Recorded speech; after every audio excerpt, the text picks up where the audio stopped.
between the water quality parameters and image results. Look at the parameters. One I mentioned to you is the total suspended sediments, that is TSS. Another one is TDS, total dissolved solids in the water. This is also an indicator. Turbidity in the water, chlorophyll content in the water. Then you have BOD, biochemical oxygen something, biochemical demand. Bio-oxygen demand. Huh? Bio-oxygen demand. So COD is chemical oxygen demand. Okay, bio-oxygen demand and chemical oxygen demand. Right? So everything is measured in terms of milligram per liter. Then this is, of course, chlorophyll is not milligram law. It has to be micromilligram, it depends. Then you have the TSS, total suspended sediments, and SECHI. SECHI, all of this called SECHI or whatever. This is, what is this? This is a disc actually. This is a disc. Those who are studying disc, they use basically to measure the transparency of the water. Okay, this is a very simple tool. It's like comes around 30 centimeter diameter, and 30 centimeter diameter like this. Okay, so this one is used. This is a disc, right? It's called S. How to pronounce this variety? Okay. Actually, originally, I think it was invented maybe way long ago, 1800 something. It's a very simple tool. So normally about 30 centimeter diameter. Okay, but lately they have modified. They made modified to small one. They also have about 50 centimeter, and also it comes up like this as well. Huh? They have like black. This is black. So this is used basically to measure the opaque, the transparency of the water. It's a very simple thing. They put actually a thread, then they drop in the water, then they see that until what distance actually can be able to see this. So that gives actually the indicator of how clear the water is. Okay. So yeah, so this is all in centimeter. That's why you have. Okay, because that. Of course, not in meter. Okay, so now, very clear, very simple. We have different bands, correct? Then you do the calculation, the different band, then the radiance value. Okay? Then you do actually the data that you get it from filter. Okay? I have put some different colors here. Some of the parameters, they are highly correlated. For example, if you look at BOD, turbidity and TSS, they are highly correlated with the bands. Okay? But some of them are not. Some of them are not.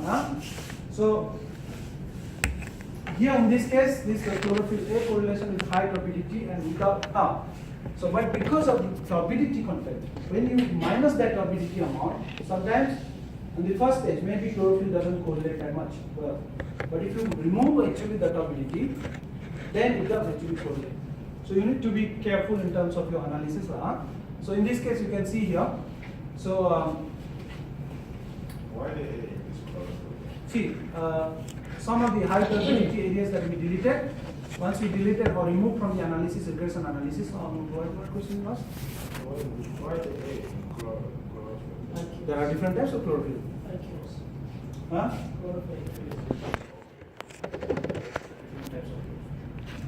Chlorophyll A, chlorophyll B, chlorophyll C. This also varies pigment, depending on the type of pigmentation. So not all the type of chlorophyll actually that we are interested in. Chlorophyll A is the one which is very important for us. Chlorophyll.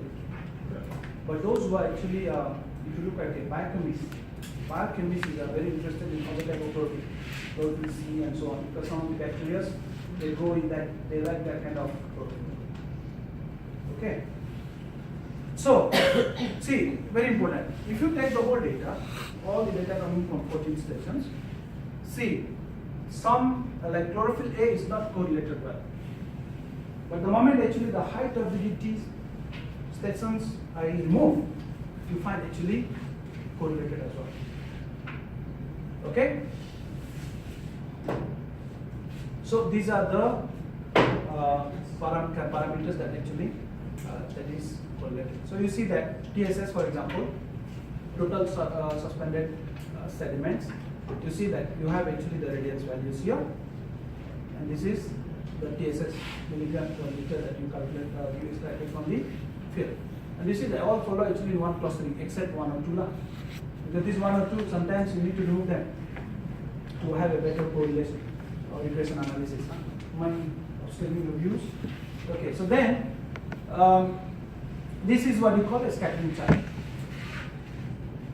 Correct? So why you have different colors? Because you have different bands. Correct? So this is the data coming from band 1, then this is from band 2, and this is from band 3. Same. Then you do actually the analysis. You see here the linear relationship that you obtained. Okay? So this is the linear relationship that you get, the regression analysis result that you get. This is for so for different band actually you can do that. How well are they correlated? Okay, then you can be able to calculate the standard error. Okay, so from this analysis we found yes, we can be able to use this, and then we come up with this formula. From this Radius. this. You can give it in Excel also you can do that. The formula for the line. Correct? So we come up with the formula, total suspended sediments for band 2 will be minus 30. This one actually the one we obtained from our regression analysis for this data. And also for band. Okay? So this is the generated linear equations. Then validation results that we use some of the, remember the first chart I showed you, D and L, some of them are used actually for modeling and the validation points actually used for validation. Correct? So then you get actually what is the RMSE about 3 kela is accepted. So it's okay. As far as the literature says, this is accepted. So at least you found that. So that means we have done. We know this is what equation. Next time we don't have to do this. Correct? For other area, just collect the data. We know already the equations. Apply the equations. Get the math for cases. Get the math for chlorophyll. Get the math for data. Okay. That is why the calibration is so important. Otherwise, without calibration, how to do that? You use an equation used in China, but you don't know. You don't know what is the content of the water.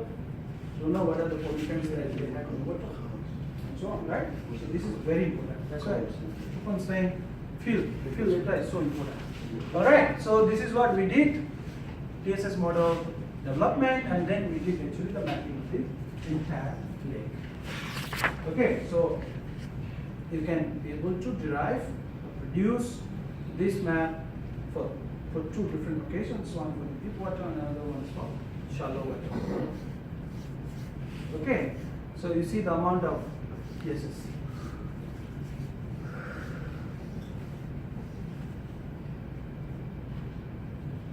This for band 1, this for band 2. Combine them,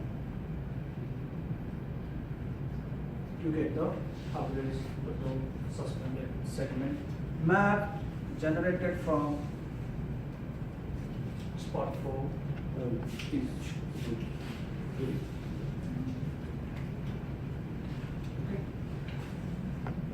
Agree? Not agree? Problem in agree? You understand?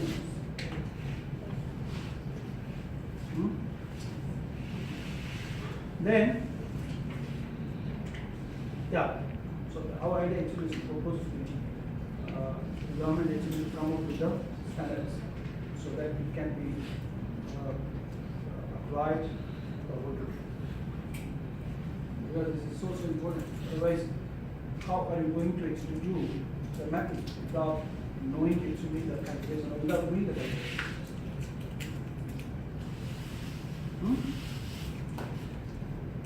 Okay, now we can do also for the, now we know already. Next is actually we just capture the image for different. Whenever it is there, we apply the equations and so on, we produce one. Okay, this one, this is the TSS content, this one is the TSS content, this is the. Okay? We still go to fee, right? No, why? Okay. Already you know. For this particular satellite, for this particular bands, this is how they coordinate.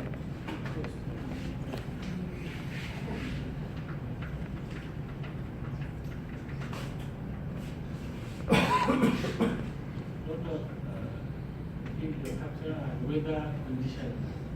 Yeah. That's conclusion you will find that. Yeah, certain aspects you need to control as well. You need to consider as well.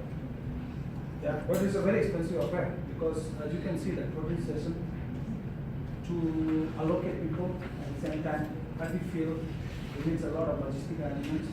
So logistic means money. Okay, but since this is a national, this was a national project, so it's okay. Yeah, the idea was actually to replicate, to use the maps actually for the country. This is one of the first study. Okay, so now let's go. Then you can do all kind of conclusion here, findings here, like for example, water coverage in October was more than so. Basically, then you can monitor. Okay, the total suspended sediments actually is slowly increasing, right?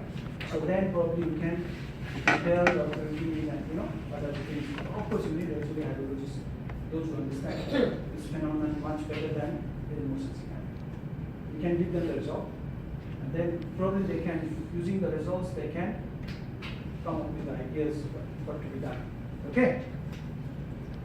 So same thing also. SD is the Celtic disk. Okay. So the opaqueness, the opacity. So you see that then in this case we have found actually exponential relationship. The previous one we found actually a linear relationship. Correct?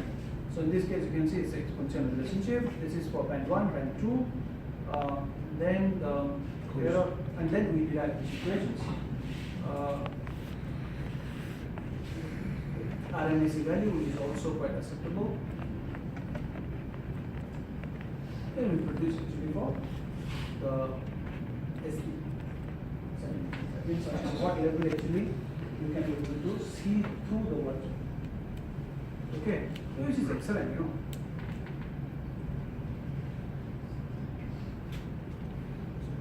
Okay, then from this you can analyze the maps, you can have a lot of discussions. Why, what, this, that. Okay, so again, this is for chlorophyll A now. You can see also we did that. Chlorophyll A for each parameters we did that. Also linear. Also we get the generalized equations. Then we get the mapping.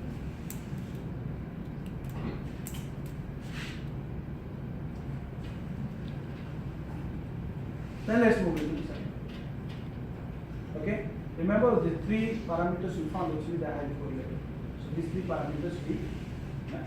No point actually you use the other parameters which you do not find any evidence there. Then you bluff. Right? So when you say accepted, the model is accepted, that means it falls within the norm as far as the literature. Correct? Okay, so now the second study area is Maccabi. So you see this is the locations of these